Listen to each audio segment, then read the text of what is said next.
Bienvenue au sommaire de parution d'aujourd'hui. Élection 2015-2016, controverse autour du financement.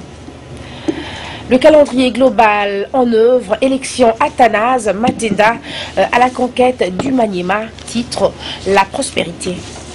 Tout à fait autre chose avec Impact News qui écrit traque des FDLR. La MONUSCO exagère. Le président Joseph Kabila a raison de hausser le ton face à la communauté internationale. Et enfin, revenons sur la prospérité qui titre en bas dès sa une, Chikapa, une marche des l'UDPS réprimée. Voilà tout pour les sommaires, mesdames, messieurs. Bienvenue à cette revue de presse. Bonsoir, Forum des As-Titres en sa une, élection 2015-2016, controverse autour du financement. Si pour le rapporteur de la CENI, il n'y aura aucune contrainte financière, nombre d'observateurs s'interrogent encore si les gouvernements pourront seuls financer les scrutins. Au journal, des interrogés où trouver environ 1,5 milliard de dollars américains ou plus exactement 1,142 milliards de dollars américains pour financer l'organisation des élections en RDC prévues 2015 à 2016. Et de répondre, voilà la question qui est au centre du débat aujourd'hui après la publication du calendrier électoral global par la Commission électorale nationale indépendante CENI. Car avec un budget national environ 9 milliards de dollars américains, dont 5 milliards de dollars américains sur fonds propres et 4 milliards de dollars américains constitués d'apports extérieurs, la RDC ne semble pas à même de prendre totalement en charge les scrutins prévus par les calendriers globaux tant attendus. Mais la CENI, par la voix de son rapporteur Jean-Pierre Kalamba, soutient que le gouvernement sera à la hauteur. Là où bon nombre d'observateurs, au vu de la faible capacité de mobilisation de recettes, sont plutôt d'un avis contraire, réalisme oblige. La consoeur, la prospérité poursuit, calendrier global en œuvre, élection Athanase Matenda à la conquête du Maniema. Là où certains passent du temps à rechercher un difficile consensus autour du calendrier électoral, Athanase Matenda Kielou a choisi, lui, de sonder les cœurs du souverain primaire. Il veut ainsi faire ses preuves sur un terrain qu'il maîtrise les mieux.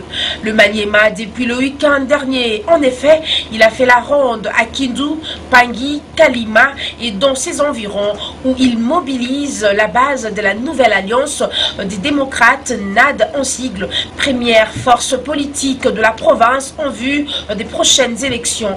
En adoptant une stratégie de corps à corps avec ses nombreux partisans, Athanase Matenda prend évidemment une longueur d'avance sur plusieurs opérateurs politiques qui apparemment sont accrochés au débat, discussion ou réclamation sur un nouveau round du dialogue inclusif. Les échéances fixées par la CENI ont été tellement prises au sérieux qu'à la NAD, l'on attend plus que les élections pour créer la surprise en raflant de nombreux sièges. Changeons à présent de registre avec Impact News qui écrit traque des FDLR, la MONUSCO exagère. Le président Joseph Kabila a raison de hausser les tons face à la communauté internationale, estime le confrère avant de dire la mission des Nations Unies en RDC exagère. Pour cause, ces exigences que l'on apprend à travers la voie des ondes alors qu'il existe des canaux appropriés pour ce genre de situations, ce qui a poussé les chefs de l'État à hausser les tons face à une communauté internationale capable d'exiger le divorce d'un mariage rempli dans les conditions optimales. Surtout cela passe par la voie des ondes. En tout cas, tous les Congolais sont d'accord de la réaction de leur président pour demander à la MONUSCO qui connaît les jeux auxquels elle se livre de ne pas accompagner les FRDC qui vont réaliser cette besogne seuls. Et enfin, revenons sur la prospérité Chikapa, une marche des l'UDPS réprimée. Au journal des renseignes, 3 jeunes garçons blessés dont un grièvement et 3 arrestations.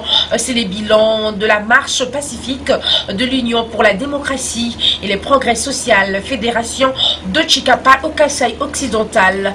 Des sources sur place renseignent que la fédération de l'UDPS Chikapa avait décidé de manifester ce mercredi pour protester contre l'ingérence du maire de Chikapa, M. Laurent Kamboulou, dans les activités du parti.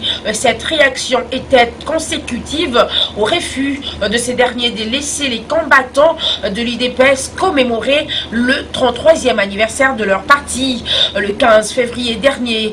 Malheureusement, poursuit le journal, ce mercredi matin, la police avait été déployée à travers toutes les grandes artères de la ville. C'était au moment où les combattants de l'UDPS essayaient de braver l'interdiction qu'ils ont été stoppés à la hauteur du lieu dit Sokajik en plein centre-ville. Ils sont alors suivis un jet de pierres. La police a riposté avec des balles réelles. Dans la panique, des élèves qui revenaient de l'école ont été touchés. Il s'agit de Tambwe Mukenge, Dita Didi Kabeya et Mabadi Kapuku, énumère le journal. Ces derniers, grièvement atteints à la hanche, se trouvent dans un état que les sources de l'hôpital de référence des Kanzala ont qualifié de sérieux. Entre-temps, la situation est demeurée très tendue. Hier à Chikapa, toutes les activités ont été paralysées, chute le journal. C'est donc tout pour cette revue de presse, mesdames, messieurs, bonsoir. C'est par cette note de l'UDPS que nous mettons un terme à cette présentation des titres, mesdames, messieurs. Merci d'avoir écouté cette revue de presse et si elle vous a plu, dites donc merci à Deschutes Mambetoukou qui a pris ces images et à Patrick Nsala qui les a montées. Moi, je vous retrouve demain. D'ici là, portez-vous bien en compagnie de notre site congolocolenews.com.